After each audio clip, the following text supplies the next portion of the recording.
Welcome back to the Real Estate Rat Pack Radio Show with Chris, Joe, and Rob. The crew is taking your calls, so dial in at 1-800-808-5548. And we're back. Yes, I like it. And so we've got, like I said, a cast of thousands, like a Cecil B. DeMille production here. Yes, I would absolutely agree. And so first up, so we can make sure I get this name right, it's Robin Kitzmiller Wyndham with RE/MAX, the Woodlands and Spring. Welcome to the show. Thank you very much. And I understand that's a guest of Dave Dickinson. Is that correct? Yes, it is. Well, thank you, Dave. You always bring great guests on. Why, thank we really appreciate that. So I'm always curious how people get into real estate, because usually people started their life somewhere else. Yes. I actually started as a loan officer in the mortgage industry, and I was a loan officer for about 20 years. Got my real estate license about 16 years ago, and it flip-flopped, and now I am a complete realtor, and I don't do any loans anymore, just real estate. Boy, the smart one right here, huh? Chris, you're about to say something. It's interesting because I think it's very neat. You understand very well both sides of the transaction. Yes. That's one of the things I think is extremely important, and I tell a lot of agents I work with all the time is, come in, get to know that side of the transaction, because it's not all as bad as what people make it out to be, but it's also not all as easy as people make it out to be either. Correct. Yes, absolutely. Yes. And I think being a realtor and having that background has really helped me, because I put my clients at ease when they start talking to a loan officer. Right. So. And how are you seeing the market right now? What's been going on in regards to the real estate market up in the Woodlands? Crazy. That's Crazy. a good word. Crazy. Yes. It has been so busy. We have houses that go on the market and are on the market for a couple of hours, and they're sold, multiple offers. So it's been very, very good. And it's been like that since about January. And the transition, you go back to your transition a little bit. Mm-hmm. What do you see the big difference nowadays, and how do you think that the new change in regards to the mortgage regulations are going to impact real estate from a realtor side?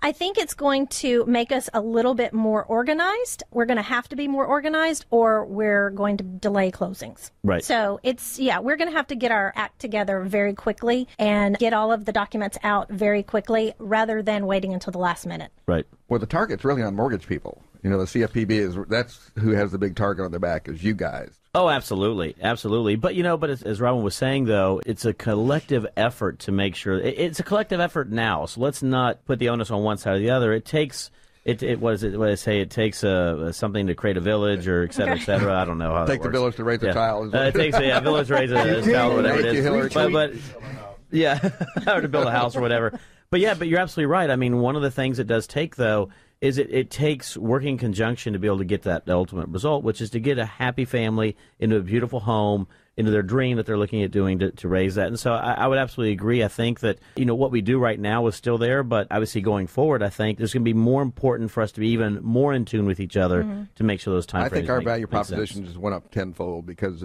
Right. Now the realtor is going to get very involved to make sure things are moving along, or mortgage companies have to be more mindful of what's going on, and title companies the same. So it's going to be in concert that we're all going to have to work very closely together, more so than we used to do it. Well, and I think it's going to take away that last minute issues. It always seems like at the last minute, right before closing, it gets crazy. The buyers and sellers are all stressed out, and this is going to take that away. We're not going to be doing everything at the last minute. Right. That's I mean, you have a lot of last minute things that go on. I can't believe that. I have not heard that Crazy, yet. yes. I would never have believed it. Yeah, well, I've gone to about 3 or 4 CFPB things, and that's going to be different. So I think basically what we're telling people is, don't try to do a 30-day closing when we first started. Do a 45 or 60-day close. Right. So until we see how this is all going to work together. And then there's some people out there who aren't getting educated at all. Those are the ones that are frightening. That's scary, yes. Yeah, because I still see that deer in the headlight looks. Who's heard of the CFPB? And I get that look like, what? What'd you say just now? Yeah, no kidding. And we've only been talking about it since 2010, right? That is true.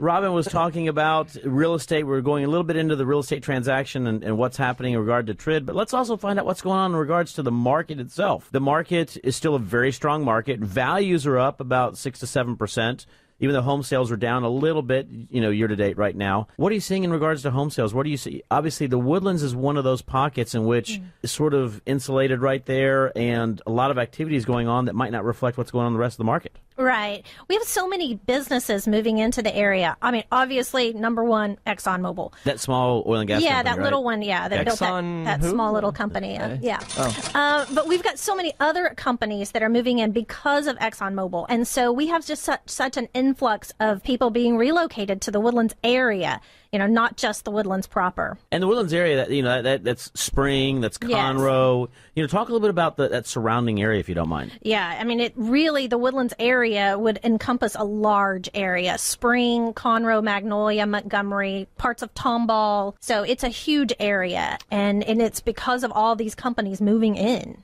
Well, with that many large companies moving in, that really must be exacerbating the supply of houses. Well, see what I did there? See that? 4.3 months supply of homes because it's gone up. And it was hovering around 2.6. So that is correct. Up. But Woodlands and Katy still below the 3 point, yeah.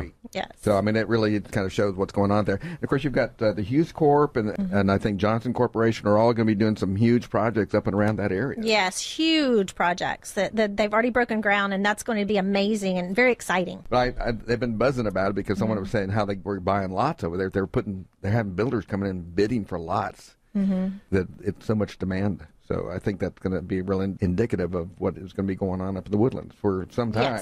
Yes. So now you also do training. I do. I teach at Champion School of Real Estate. I've been teaching there for about 5 years, and I teach all the core classes. If you want to get your real estate license, you would come there and take the classes.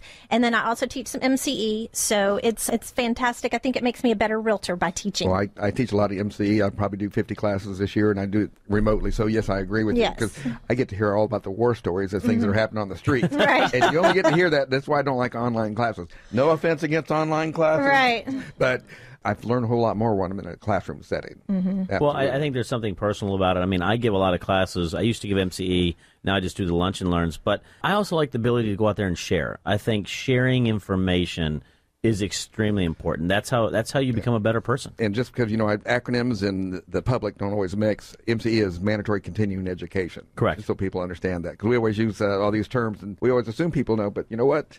They don't. How do we get a hold of you? You will call me on my cell phone at 713-248-7403.